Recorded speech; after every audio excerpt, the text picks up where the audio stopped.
Bismillahirrahmanirrahim. Assalamualaikum warahmatullahi wabarakatuh. Alhamdulillah.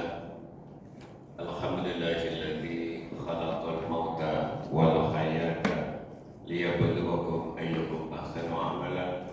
Asyhadu an la ilaha illallah wahdahu la syarika lah wa asyhadu anna Muhammadan abduhu wa rasuluh. Allahumma shalli ala sayyidina Muhammad wa ala alihi wa ashabihi wa qarabatihi ajma'in, amma ba'du.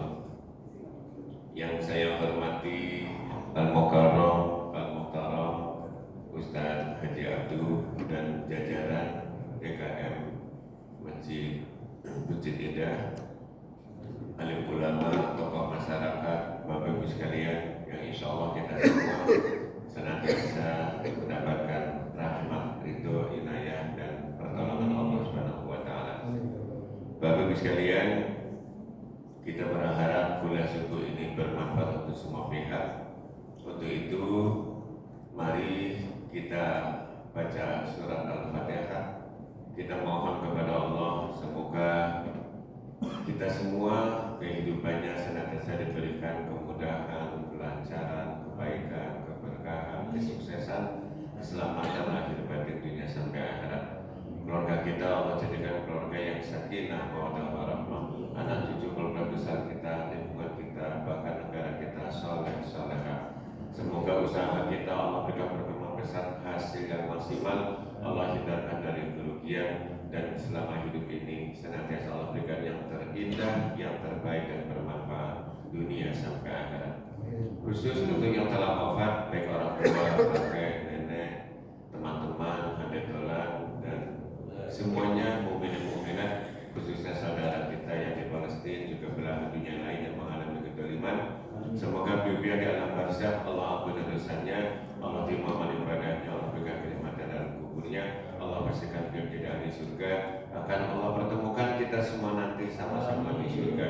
Ya Allah, kami mohon tempat ironik besar nanti adalah surga yang dekat dan bersama dengan Rasulullah SAW. Al-Fatihah.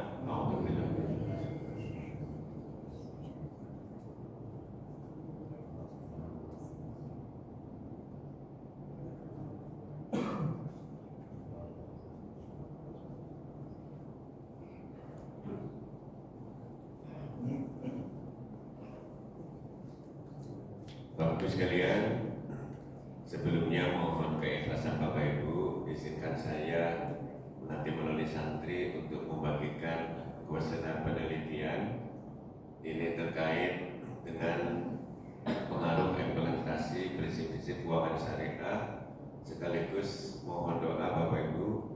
Saya sedang menyusun insyaallah nanti menjadi sebuah buku yang mudah-mudahan insyaallah bukunya praktis.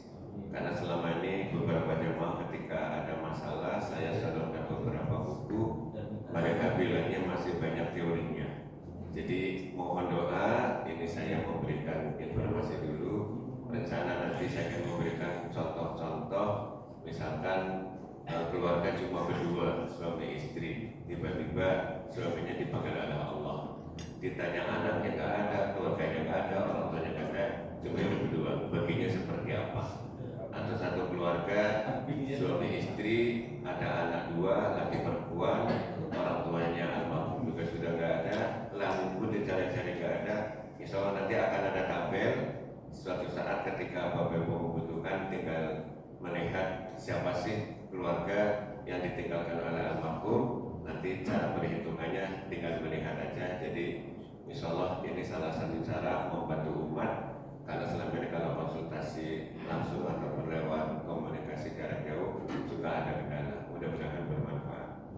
Silakan Abdul Malik di sini ya Bapak Ibu untuk membagikan dulu. Nanti Bapak Ibu bisa mengisinya sambil berjalan ya. Bapak Ibu sekalian, hari ini saya ingin membagi waktu menjadi dua saja ya. Saya ingin banyak dialog dengan Bapak Ibu. Hari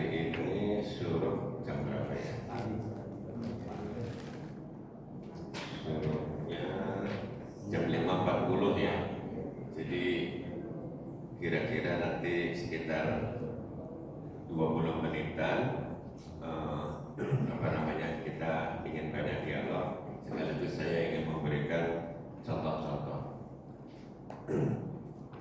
Untuk kajian kali ini saya ingin membahas tentang hak dan kewajiban, terutama terkait dengan almarhum juga ahli waris. Secara garis besar, Bapak Ibu sekalian, ada 5 hal ya. Yang pertama, mu'natut tanjis. Jadi karena seseorang wafat, tentu kita harus mempersiapkan semua yang terkait dengan pemakamannya. Dalam hal ini tentu kita ingat tentang fardu kifayah kita ya, yang dari memandikan, mengkafani, mensolati, kemudian memakamkan. Nah, ini dari berbagai hal yang pernah saya hadapi dari keluarga. Untuk masalah ini aja ternyata ada kasus, misalkan soal pemakaman. Ternyata ketika mau bagi waris ada yang bilang, aku minta dong untuk uang pemakamannya digantiin. Mungkin kalau di pemakaman biasa nggak apa-apa, tapi yang pernah saya hadapi itu untuk pemakamannya aja yang seperti di Sandiaga Hill itu berapa tuh harganya gitu ya. Ternyata sudah ada yang membooking salah satu anaknya, duitnya lumayan banyak, tapi ketika mau bagi waris karena ada waktu yang tertunda lama, pada akhirnya bersangkutan punya kebutuhan, akhirnya yang tadinya mungkin ingin mengikhlaskan 100% biaya pemakaman, pada akhirnya minta sebagian. Nah, ini yang menjadi salah satu masalah. Jadi Bapak Ibu, saya mau bicarakan hak dan kewajiban, nanti kita bicara hitung-hitungan, tapi juga saya memberitahukan apa sih terkadang problematika di masyarakat, karena memang tujuannya adalah kita ingin dakwah sejuk dalam hal masalah warisan. Kemudian terkait dengan almarhum juga, yang paling penting adalah kepemilikannya beliau.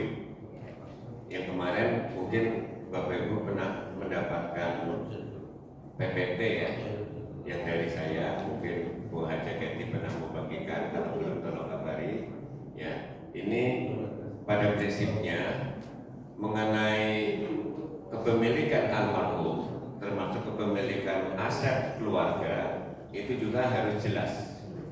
Jadi pada akhirnya ketika misalkan satu keluarga, saya kasih contoh ya, misalkan punya rumah 3, mobil 2, kemudian tanah, kebun dan sebagainya, itu yang paling jelas ya tentang hak kepemilikan, yang mana mungkin milik istri, yang mana milik suami, atau secara keseluruhan, atau berapa persen dan sebagainya. Intinya itu sudah jelas. Nah, yang terkait dengan hak dan kewajiban ini, terkadang ternyata di antara rumah ada yang pakai KPR. Begitu beliau wafat, ternyata KPR-nya belum selesai. Nah, yang seperti ini banyak keluarga yang melupakan, sehingga ketika ada salah satu ahli waris yang bertanggung jawab terhadap KPR itu merasa keberatan, karena kenapa aku sendiri yang harus membayari semua, padahal ini semua menjadi tanggung jawab seluruh ahli waris. Ini salah satu contoh ya, dan di masyarakat pun banyak permasalahan yang seperti ini. Yang ketiga terkait dengan hutang. Kalau tadi mungkin ada hutang terkait dengan kepemilikan beliau. Yang kedua terkait dengan hutang sesuai syariat, dalam arti misalkan hutang kepada Allah, misalkan gitu ya, yang bersangkutan pernah pergi kemana, kemudian puasa Ramadan ditinggalkan, entah sebab apapun, tapi intinya yang bukan perlu disolusi dengan fidyah ya, tapi yang memang harus mengkodok puasa Ramadannya. Entah kenapa ya, setelah itu sehat beberapa bulan pun dan sebagainya juga, sesungguhnya kalau mau kodok masih bisa, tapi hingga wafatnya ternyata beliau belum mengkodok puasa Ramadan tersebut ataupun puasa Nadar. Nah, ini kalau keluarga tahu, Bapak Ibu, kata Nabi, man mata wa alaihi siyam, siapa yang wafat tapi punya hutang puasa, maka keluarganya kata Nabi itu walinya gitu ya, itu bisa berpuasa berapa hari yang ditinggalkan oleh almarhum. Jadi misalkan ini saya ngarang ya, beliau meninggalkan 5 hari misalkan, itu pun selang-seling gitu ya, tidak langsung beruntun 5-5-nya. Kebetulan keluarga ditinggalkan ada 5, ya udah satu-satu niat puasa qada almarhum ya, dengan cukup sehari 5 orang atas nama almarhum, berarti utang 5 hari yang almarhum sudah selesai. Ini salah satu contoh ya terkait dengan hak dan kewajiban. Yang kedua bisa jadi dari sisi haji nih. Waktu masih hidup ekonomi alhamdulillah, kesehatan alhamdulillah, kesempatan untuk haji juga alhamdulillah. Tidak seperti sekarang. Sekarang waiting listnya udah panjang banget kan. Di Kalimantan aja sudah ada yang sudah 50 tahunan lebih. Itu waiting listnya. Kalau toh mau instan, barangkali tahun depan ketika musim haji mau berangkat harus pakai haji furoda. Haji furoda sekarang minimal 250 ke atas, ya kan? Nah, seandainya kondisi seperti ini beberapa keluarga yang menginformasikan ke saya setelah saya coba validasi tentang ekonominya, kesehatan dan sebagainya. Singkat cerita, sampai wafat beliau belum haji. Maka keluarga silahkan badal haji. Kalau yang bersangkutan sudah haji, alhamdulillah tahun ini misalkan berangkat, ya monggo keberangkatan haji tahun ini, karena untuk pribadi misalkan tahun-tahun sebelumnya sudah gitu ya, monggo laksanakan hajinya atas nama almarhum. Tapi kalau misalkan kita belum haji, karena syarat melaksanakan badal haji, si pelaksana sudah harus haji duluan, gitu ya. Anggap aja kita belum, ini haji pertama kita berangkat, boleh minta tolong sama orang lain. Ya mungkin ustadz pembimbingnya coba kita tanya, bisa nggak membadalkan almarhum orang tua saya, gitu ya. Tentu dalam hal ini karena beliau juga harus banyak perjuangan, biasanya ada biaya ya yang hitung-hitung kita sedekah untuk atas nama almarhum. Nah ini terkait dengan almarhum juga dengan ahli waris. Yang terakhir tentu bagaimana tentang warisan ini kalau bisa selesai sebaik mungkin dan pada akhirnya semuanya itu memberikan manfaat. Jangan sampai maaf ya, mungkin pesan-pesan almarhum ini kan tentang hak dan kewajiban, salah satunya mungkin ada wasiat gitu kan, mungkin ada hibah yang selamanya baru ngomong tapi belum tertulis, tapi saksi sudah banyak, mungkin semua keluarga pernah menyaksikan hibahnya. Untuk zaman sekarang Bapak Ibu, sebaiknya mau hibah, mau wasiat dan sebagainya perlu ada legalitasnya sehingga semuanya jelas, tidak akan menjadi permasalahan. Termasuk mohon maaf, banyak sekali kasus-kasus yang terkait dengan musola dan masjid. Karena antara ahli waris dan pengurus itu ada yang berseteru tentang tanah yang diwakafkan. Nah, maaf apabila mungkin nanti ada DKM, baik musola, mungkin masjid juga termasuk panti asuhan. Seandainya ada amanat-amanat seperti ini, untuk zaman sekarang lebih baik legalitasnya supaya jelas. Karena kalau tidak, di beberapa pengadilan suka banyak yang masuk permasalahan seperti ini. Ini sekilas ya, secara umum tentang hak dan kewajiban supaya kita tidak terlewatkan gitu ya, termasuk masalah hibah yang terkadang juga begitu membagi waris, harta warisannya diklasifikasi, terus diantara ahli waris ada ngomong, loh kok mobil dimasukin ke harta warisan? Loh emang kenapa? Ayah udah ngasih ke aku kok. Nah, yang begini-begini kalau misalkan tanpa ada saksi, tanpa ada kertas yang menyatakan itu pemberian hibah, rata-rata menjadi masalah Bapak Ibu. Ya karena meskipun saudara sendiri believe it or not, percaya atau tidak, padahal itu saudara sendiri. Jangan-jangan ngarang ngomong doang, padahal mobil itu mereka ya menyatakan sebagai harta warisan, tapi salah satu ahli waris menyatakan ini kan udah milikku, udah dihibahkan orang tua. Nah seandainya ada kasus seperti ini, sesungguhnya Islam sudah memberikan solusi. Apa yang disabdakan oleh Rasulullah dalam satu rangkaian 3 kalimat beliau ulang, idilu baina auladikum, adilah terhadap anak-anakmu. Kan kalau contoh yang dikasih cuma satu, yang lain kan kemungkinan akan mempermasalahkan. Nah, makanya kalau dalam hukum misalkan terjadi keributan seperti ini, validasi juga mungkin lemah dan sebagainya, bisa saja solusinya mobil yang tadi dinyatakan hibah akan menjadi harta warisan. Ya, ini setelah validasinya ternyata sangat lemah. Nah, zaman sekarang Bapak Ibu, tolong apapun, kalau Bapak Ibu ingin hibah, ingin wasiat, pokoknya apapun jenisnya itu ya, kalau bisa cari dua saksi, syukur-syukur saksinya yang kuat.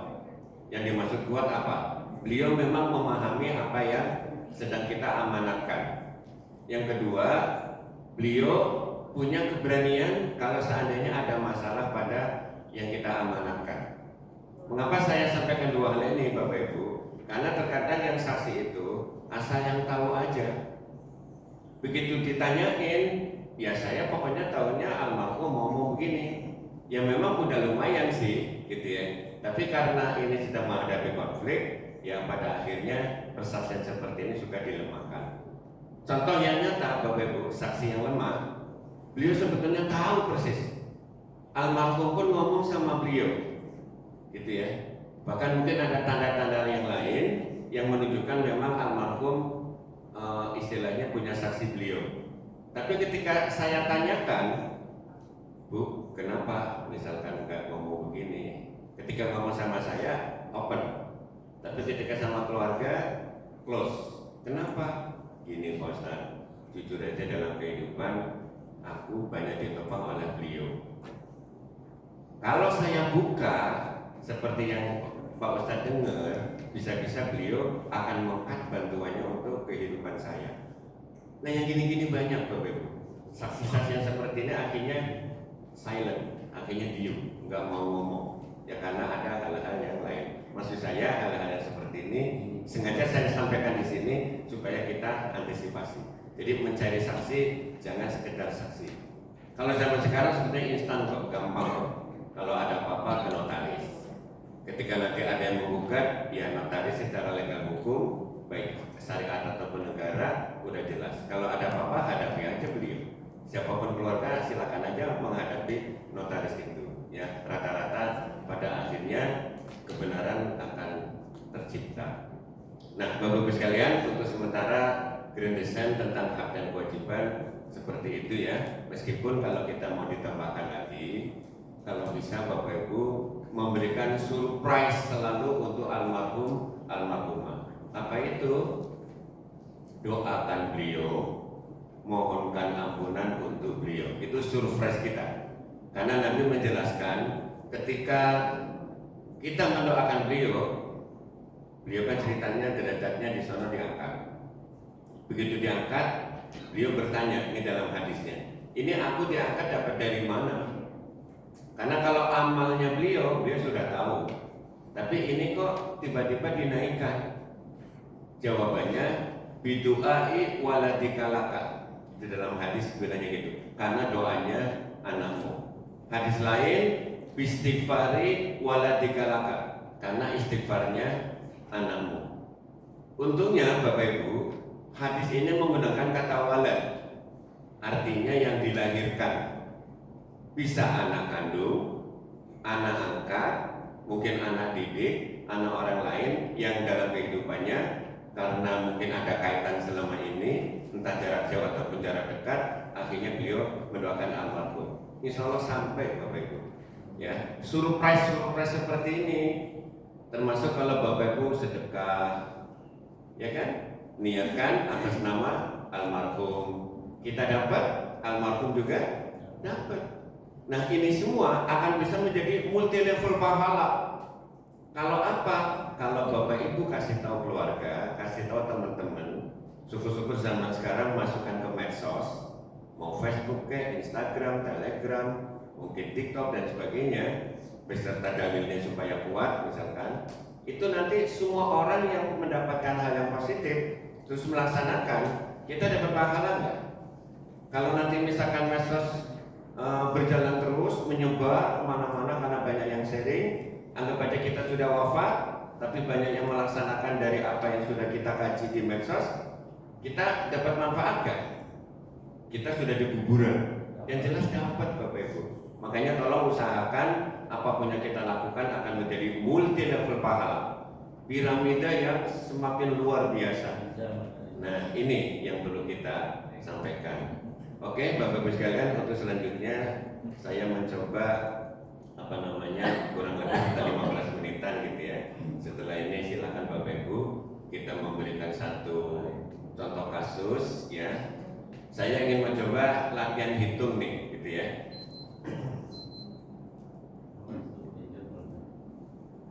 Kira-kira cukup kelihatan nggak Bapak Ibu dari papan nih? Oh papannya kelihatan.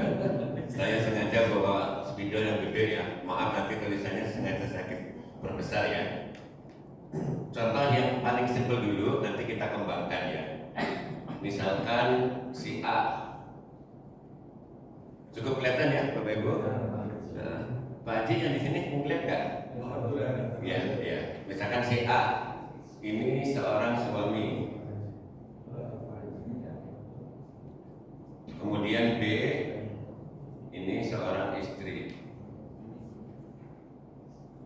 Anggap aja saya memberikan contoh yang berdua aja dulu, gitu ya. Dicari ayahnya, misalkan yang wafat suami, ayah ibunya udah nggak ada, anak nggak ada, saudara juga nggak ada. Contohnya seperti apa? Kasus yang pernah saya hadapi, ternyata beliau berdua mu'alaf. Kan berarti ada sesuatu kan yang kemarin saya sampaikan, bahwa kalau beda agama tidak terkait dengan warisan. Jadi kalau seperti ini, meskipun beliau punya saudara, tapi karena saudaranya masih non, dalam hal ini menurut warisan fardhu kita nggak masuk kan? Ya kalau seperti ini, maka tolong Bapak Ibu, siapapun yang wafat di antara keluarga, jangan lupakan yang 5 yang kemarin saya sampaikan. Boleh saya ulang ya, untuk sekilas ya. Saya sampaikan di sini dulu. Yang pertama tentang aset. Yang kemarin pernah saya terangkan, bisa jadi asetnya suami sifatnya pribadi, kemudian asetnya istri, kemudian asetnya suami, istri atau harta bersama, gitu kan? Yang pertama. Yang kedua terkait dengan biaya. Apa saja lah ya, menyangkut pemakaman, mungkin kalau misalkan harta warisannya mau dijual dan sebagainya, yaitu proses administrasi, marketing dan sebagainya selesaikan dulu sehingga bagi warisnya gampang gitu. Kemudian hutang piutang. Ini mengapa saya sebutkan kembali Bapak Ibu, karena maaf banyak yang suka melewatkan soal ini. Hutang piutang ya, syukur-syukur kalau punya piutang, kalau bisa dikonfirmasi kepada orang berhutang sama orang tua kita, karena beberapa kasus yang pernah saya hadapi, misalkan ini saya ngarang ya, ternyata utangnya 100 juta, begitu dikonfirmasi, enggak, tinggal 50 kok, nih aku punya bukti transferan, coba cek ke rekening ayahmu. Setelah dapat print-out-nya, ternyata benar udah masuk 50 juta tanggal sekian. Berarti kan yang catatan dari almarhum bilangnya 100, setelah dikonfirmasi 50 juta, pada akhirnya piutangnya tinggal 50 juta. Nah yang seperti ini kalau tidak divalidasi banyak yang jadi masalah Bapak. Terutama mohon maaf yang sering saya hadapi adalah orang-orang yang punya perusahaan. Karena ini menyangkut utang piutang perusahaan itu sendiri. Apalagi yang punya almarhum yang memiliki saham 100% di perusahaan itu. Jadi segala hal terkait dengan perusahaan kan akan menjadi milik ahli waris. Mau tidak mau itu nanti akan ada perhitungan yang jelas. Ya, ini contoh. Kemudian hibah dan wasiat. Ini juga harus jelas lagi nih. Terakhir baru membicarakan waris. Jelas ya Bapak Ibu? Jadi ketika misalkan contohnya suami yang wafat, ini maaf saya kasih silang, karena kebetulan beliau berdua mu'alaf, gitu kan, orang tuanya anggap aja masih hidup, tapi juga non, kan nggak masuk tuh, ya. Kemudian saudaranya juga ada, tapi masih non, pokoknya sama juga. Ya, pada akhirnya yang menjadi ahli waris siapa? Tinggal istri aja. Ya, dalam kondisi seperti ini, enak nggak Bu? Kalau sebagai istri seperti ini, bisa dapat full nggak? Bisa. Itu, ini contoh ya. Kita kembangkan. Ternyata, tapi ini contoh keluarga lain ya. Misalkan ada anak. Nah, ini contoh nih. Maksud saya pengembangan seperti ini Bapak Ibu, mau tidak mau, kalau kita tahu ada seseorang yang wafat, termasuk anak kecil gitu ya. Pertanyaannya adalah anak kecil itu punya sesuatu yang bernilai nggak? Gitu ya, karena yang kemarin pernah saya bahas bahwa rukun warisan ya, termasuk syarat warisan itu kan yang bersangkutan punya harta yang mau dibagikan. Sebab kalau misalkan nggak punya, apanya yang mau dibagi, kan gitu kan? Nah ini juga harus jelas. Nah misalkan, ini saya kasih contoh, anaknya 2, laki 1, perempuannya 1. Anggap aja orang tuanya udah wafat semua, dalam hal ini suami gitu ya. Jadi setelah perhitungan ini, ya tadi kan satu keluarga saya ngebahas ini, sekarang keluarga lain saya juga ngebahas ini, gitu ya.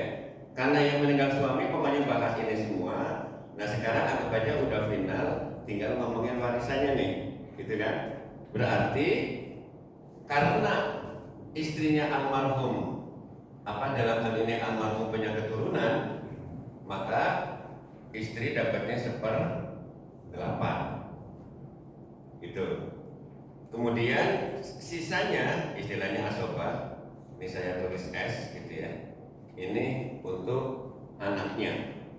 Karena anaknya laki dan perempuan, maka pembagiannya 2/1 itu Bapak Ibu. Jadi ketika semuanya ini udah selesai, tinggal hitungan waris istri ya, karena angkanya istilahnya ashabul furud gitu ya, itu angkanya sudah jelas dapat 1/8.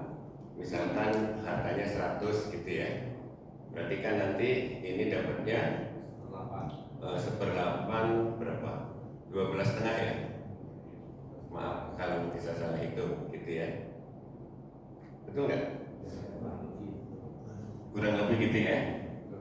Maaf, saya kalau matematik takut salah. Mendingan langsung ke ini aja ya. Misalkan harganya 100,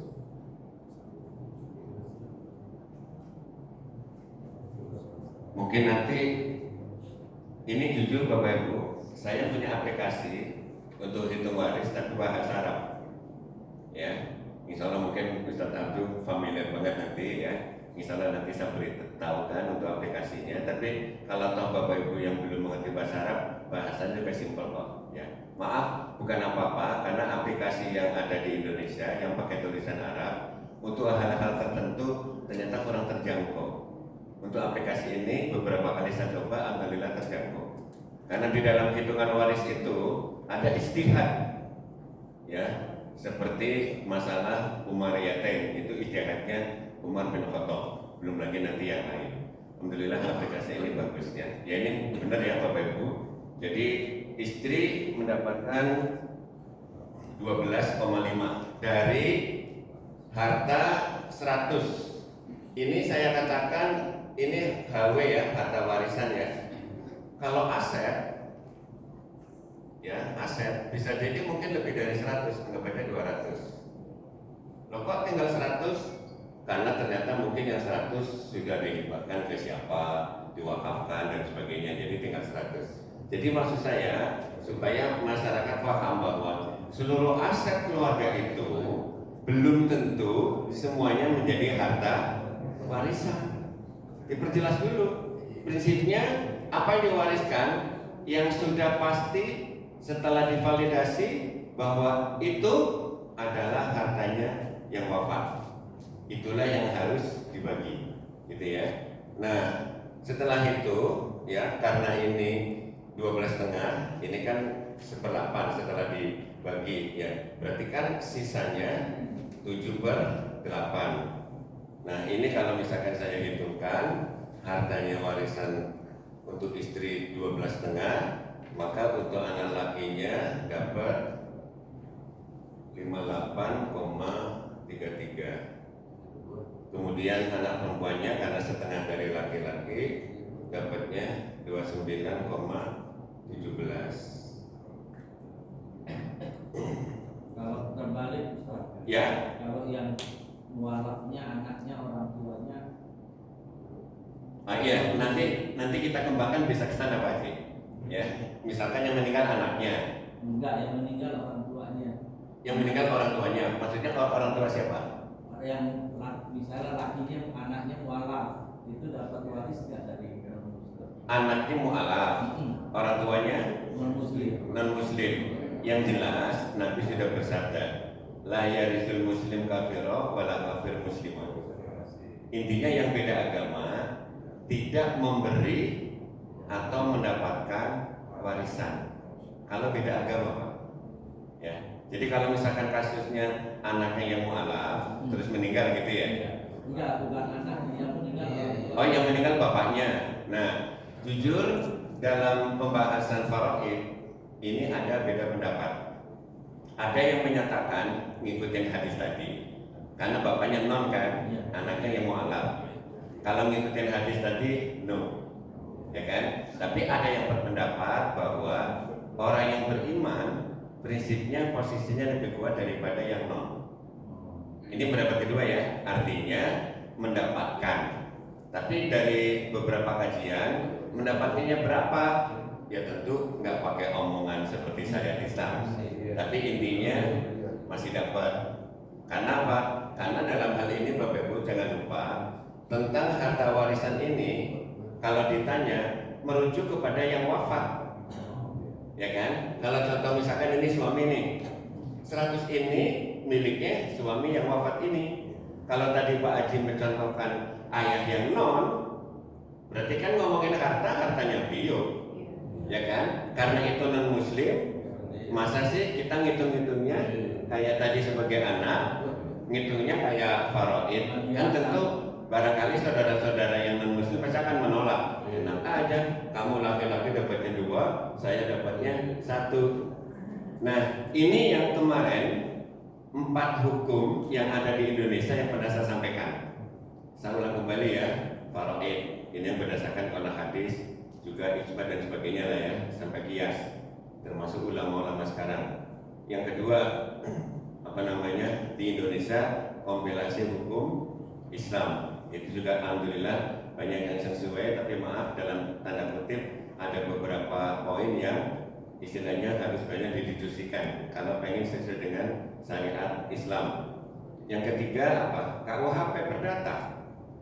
Nah ini yang terkait dengan contoh Pak Haji tanyakan, ketika ada keluarga yang non, rata-rata bukan ke pengadilan agama, tapi ke pengadilan negeri. Karena ngomongin sama-sama anak, mengapa dibedain laki dan perempuan? Kan gitu ya rata-rata. Yang terakhir yang keempat apa? Hukum anak. Ya kan, kebetulan saya pernah di Sumani atau Duri Solok gitu ya, Sumatera Barat. Saya selama 2 tahun di sana mencoba banyak diskusi dengan nenek mama gitu. Nah, mereka ketika matrilineal jalur yang ibu, pada akhirnya terutama maaf barangkali di sini ada orang awak ya. Nah, terutama jamaah jamaah yang pengajiannya khusus masalah waris, itu orang awak pada akhirnya punya prinsip. Pak Ustaz, karena kami sudah paham di surat 4 An-Nisa ayat 13 kan Allah bilang tilka hududullah. Tentang warisan ini intinya itu udah aturan Allah, batasan-batasan yang sudah Allah kasih. Ya, maka kalau kita taat, Allah menjanjikan surga. Tapi kalau melanggar ayat 14-nya Allah bilang neraka. Nah, kami nggak mau gitu kan. Apa gara-gara masalah begini malah jadi urusannya neraka. Jadi maaf nih untuk orang awak, saya kadang sampaikan, bukankah orang awak, orang Minangkabau punya adat besan di Sarah basandi kitabullah. Itu ya. Jadi ketika misalkan maaf nih, ada keluarga Minang kadang mendapat saya, oke, kita ngomongin adat, tapi slogan Minang sendiri ada kitabullah. Berarti kitabullah dalam hal ini menurut adat harus yang paling tinggi. Sementara tadi surat An-Nisa sudah menyatakan seperti itu. Alhamdulillah Bapak Ibu, ya maaf beberapa orang yang kadang sedang berjibaku ternyata pegangannya masalah adat. Setelah kita sampaikan fadzakir bil Quran may yakhafu wa'id. Saya pegang itu. Ingatkan orang dengan Al-Quran. Di sana nanti kita akan bisa melihat dia termasuk orang takut kepada Allah atau enggak. Ya, dari situ nanti kelihatan. Begitu Pak Haji. Monggo silakan. Kalau ada yang surprise nih yang sering terjadi kadang-kadang datang seorang wanita bawa anak, katanya istrinya tapi nggak ada surat nikahnya. Iya. Banyak ini. Iya. Ada nih bapak-bapak. Iya, iya, paham. Alhamdulillah Pak Haji, ini kita mulai diskusi saja ya. Sebagaimana janji saya nanti sampai Isra baru selesai pengajiannya ya. Moga Bapak Ibu nanti langsung diskusi saja. Ini pengantar nanti bisa kita luaskan ya, contoh aja. Alhamdulillah Pak Haji, kebetulan saya pernah menghadapi 2 kasus soal ini. Ya, sambuannya jangan saya ceritakan, tapi peristiwanya menjadi pelajaran buat kita gitu ya. Ini true story Bapak Ibu, true story ya, kisah nyata nih. Jadi suatu saat ketika ada seseorang bawa bayi masih orok nih, ya, karena kenal anaknya almarhum yang udah gede, sayang banget sama si orok nih. Ih lucu ya, cantik apa dan sebagainya gitu. Ngertinya hanya sekedar kenal biasa. Singkat cerita nih, begitu almarhum wafat, gitu ya, beliau datang sama yang Pak Haji ceritakan tadi. Ini anaknya almarhum, aku istrinya. Suratnya. Nah, ketika divalidasi, nah ini yang penting nih, ya. Ketika divalidasi, ternyata nikahnya siri.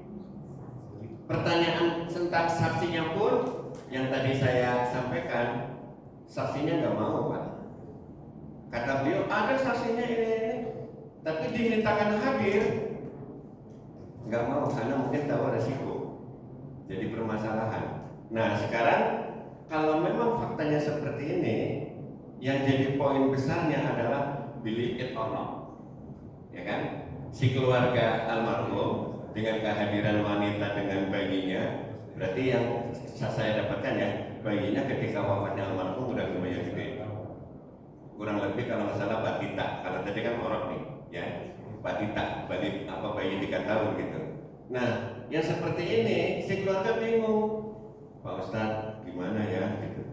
Emang kenapa? Jujur kalau dibongkar, selama ini oleh keluarga besarnya almarhum dikatakan adalah orang yang begini. Malah kata beliau kalau misalkan jempol kaki boleh diangkat, mungkin 4-4-nya akan diangkatin 4 jempol. Ini kata almarhum. Kalau masalahnya kebongkar, tahu deh, gitu kan? Saya bilang, Bu, Ibu yakin nggak bahwa si anak batita ini adalah anaknya almarhum? Allah alam. Saya syaratkan, Ibu mau tes DNA, ya kan? Perlu validasi kan? Dengan tes DNA. Kata beliau, oh harus gitu ya? Ya iyalah. Terus gimana? Ya siapa tahu mungkin dari baju-baju almarhum, siapa tahu jadi pada rambut. Kan kurang lebih gitu ya. Salah satunya daripada menggali kuburan, kan repot ya. Saya bilang, cari coba. Singkat cerita dari beberapa tumpukan ternyata benar, kurang lebih ada rambut almarhum. Karena katanya sebelum wafatnya kadang suka rontok. Ya siapa tahu. Ternyata feeling saya menyatakan sesuai fakta. Ada pusat rambut, ya udah sono tes DNA aja. Begitu hasilnya DNA menyatakan si batita ini anaknya almarhum, berarti kan ketetapan secara hukum ini anaknya almarhum. Yang wanita itu berarti istri sirinya. Pertanyaan selanjutnya, istilah nikah siri, nanti Ustaz Abdul kalau saya salah tolong luruskan ya Ustaz. Menurut pemahaman dan saya coba kaji, itu hanya istilah di Indonesia termasuk Asia Tenggara. Istilah nikah siri. Kenapa? menurut Islam nikah itu harus ada walimah, minimal keluarga kecil lah, ada pemberitahuan. Kenapa? Islam mengajarkan jangan sampai suatu saat ada lagi perempuan gandengan, siapa tuh? Kan begitu ya. Maka dengan adanya walimah kecil-kecilan, sehingga suatu saat berdua kemana-mana dan sebagainya, ada yang bilang emang dia udah suami istri kok, makanya gandengan. Jadi dalam kasus yang pernah saya hadapi dengan jalan tes DNA, pada akhirnya perhitungannya gimana? Kalau tadi ngomong istrinya satu, karena tadi yang ibu bawa batita, berarti sekarang istrinya dua, karena secara agama sah. Ada yang ngedebat, Pak Ustadz, kalau kamu tidak mengakui istri yang tiba-tiba datang karena almarhum nikah siri, kira-kira jawaban kita apa Bapak Ibu? Maaf, saya bilang karena ternyata sudah ada bayi yang 3 tahun itu. Kalau nanti Bapak Ibu menyatakan pernikahan almarhum dengan istri yang ini ternyata tidak sah, saya mengambil pelajaran usul fikih. Ada istilah mafhum mukhalafah, pemahaman yang berlawanan. Ya, kalau kita misalkan membaca kitab ataupun surat, terus kita pahami, itu namanya mafhum muwafaqah, pemahaman yang sama dengan apa kita baca. Sekarang kita yang kebalikannya, artinya kalau tidak mengakui istri ini, ya nikahnya sah sama almarhum, berarti mafhum mukhalafahnya apa? Kita menuduh almarhum berzina sama si perempuan ini. Saya bilang, berani nggak Bapak Ibu menyatakan almarhum berzina sama perempuan ini? Buktinya sudah ada anak, tes DNA juga ternyata cocok. Pada akhirnya, oh gitu ya Pak Ustaz. Akhirnya nyerah. Jadi Pak Ustaz gimana? Yang mau tidak mau, yang awal mula saya hitungkan istrinya 1/8 untuk satu istri. Begitu dia masuk, ya, maka 1/8 dibagi 2, 16. Jelas ya Bapak Ibu? Karena pada akhirnya valid kan? Istri yang dinyatakan baru itu kan valid, berarti dibagi 2. Tapi jangan lupa, ini banyak jadi masalah di masyarakat. Maaf ya, lagi-lagi saya ceritakan story-nya aja ya, sampainya jangan ya. Pak Ustaz, almarhum punya 3 istri. Yang satu sudah 40 tahun baru menikah dengan istri yang kedua, dihitung dari wafatnya 5 tahun. Ya, ternyata beliau punya satu lagi, dihitung dari wafatnya baru usia pernikahannya 1,5 tahun. Terus yang si istri paling muda bilang 1/8 dibagi 3 sama rata. Kata yang pertama enak aja, sama rata. Nah, di situ sengaja saya tuliskan di sini Bapak Ibu. Ya, mau tidak mau mengenai harta pribadi suami, harta pribadi istri, harta bersama suami istri terhadap istri yang sudah 40 tahun, beda nggak dengan yang baru 5 tahun? Beda nggak dengan yang cuma 1,5 tahun? Sama? Enggak. Pasti beda Pak. Selama 40 tahun dengan pernikahan istri pertama, asetnya sudah apa yang terbangun? Mungkin rumah, sawah, tabungan dan sebagainya.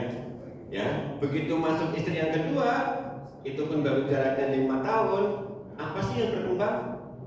Beda kan? Jangan nebeng-nebeng maaf dengan aset yang dari istri pertama. Apa yang berkembang dari sini? Belum lagi yang 1,5 tahun. Ya, singkat cerita nih, karena ini kebetulan fakta gitu ya.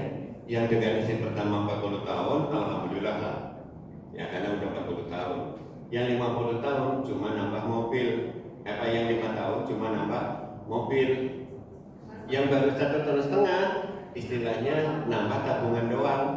Kalau yang sehari, satu hari. Ya pokoknya tanyain aja soal ini Pak. Karena prinsipnya baru 1 hari nikah, misalkan suaminya wafat, kan si istri statusnya tetap istri Pak.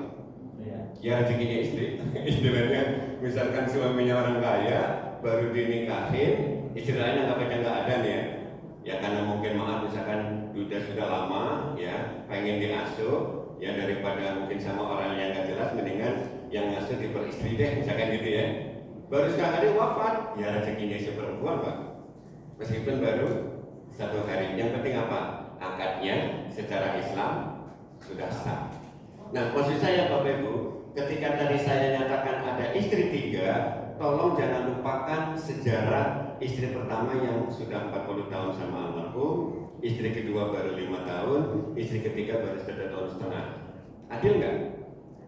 Kalau nanti bagi warisan tiba-tiba 1/8 langsung dibagi 3, kira-kira istri pertama yang sudah 40 tahun gimana? Wah, ini perjuangan aku enak aja dinikmati sama istri yang barunya. Kurang lebih begitu, ya. Oke, kebetulan sudah isyraq ya. Ini hanya sebagai contoh. Sebetulnya kalau waktunya lumayan ya, atau nanti kapan-kapan bisa kita hitungkan, karena untuk anak-anak pun nanti bisa berkembang, Bapak Ibu. Contoh ya, ini sebagai penutup ya, contoh. Ternyata ya, saya pernah Bapak Ibu, setelah dianggap selesai, tanda tangan semua, saya ada nelpon, Pak Ustadz salah dalam membagi warisan. Saya bilang, kenapa? Itu Pak Ustadz tahu nggak, anak laki-laki ini ya, itu sesungguhnya bukan anak kandungnya almarhum. Loh, terus anak angkat. Saya bilang, keluarga nggak ada yang ngasih tahu saya. Kalau yang bersangkutan ya memang sih selama ini dirahasiakan oleh almarhum. Banyak kan Bapak Ibu, anak angkatnya dirahasiakan. Bahkan suatu saat tahunya pun si anak ya, karena dibilangin sama yang lain bahwa kamu ternyata anak angkat. Yang seperti ini, yang tadinya laki-laki dapat 2, mau tidak mau akan hitung ulang Bapak Ibu. Kembali kepada musyawarah ahli waris. Nah, ini sebagai penutup ya Bapak Ibu. Apapun itu, ada yang mau pakai faraid. Untuk di Timur Tengah ya, Mesir, Saudi dan sebagainya lah ya, itu mereka banyak yang punya undang-undang wasiat wajibah.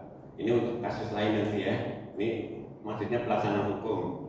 Mau pakai wasiat wajibah, monggo. Di Indonesia wasiat wajibah diadopsi menjadi ahli waris pengganti. Nih, ada yang mau pakai hukum adat, ada yang mau pakai KUHP perdata, anggap aja 5 ya. Sesungguhnya Islam sudah memberikan solusi. Surat 4 ayat 128, intinya cari jalan damai. Tapi soal apa yang sudah diterangkan oleh syariat, laksanakan dulu. Contoh kasus yang banyak ya, Ustaz, boleh nggak anak laki perempuan bagi sama rata? Bahkan sama ibunya, saudaranya, kami berempat pengen dibagi 4 aja sama rata, boleh nggak? Jawaban saya, laksanakan dulu syariat Islam ya. Setelah diterimakan, setelah itu kan menjadi milik pribadi nih. Mau berbagi lagi ke siapa? Terserah. Mau menghitung lagi? Terserah. Karena prinsipnya apa yang diberikan, terutama misalkan anak laki-laki yang banyak, pada akhirnya mau sama rata, bahkan yang ibunya seberapa pun pada akhirnya bisa dapat lebih gitu kan. Itu kan sedekahnya yang punya nilai lebih. Sedekah sama saudara pahalanya double. Kurang lebih begitu ya Bapak Ibu. Sementara karena sudah waktunya isyraq ya, sementara cukup dulu. Mudah-mudahan bisa memberikan manfaat. Mungkin lain kali kita akan ada contoh perhitungan yang lain. Ini hanya sebatas untuk dasar-dasar saja. Semua yang benar dari Allah, yang salah dari saya. Terima kasih dan mohon maaf. Mungkin kalau ada dialog ya nanti bisa kita sambung setelah salat isyraq. Assalamualaikum warahmatullahi wabarakatuh.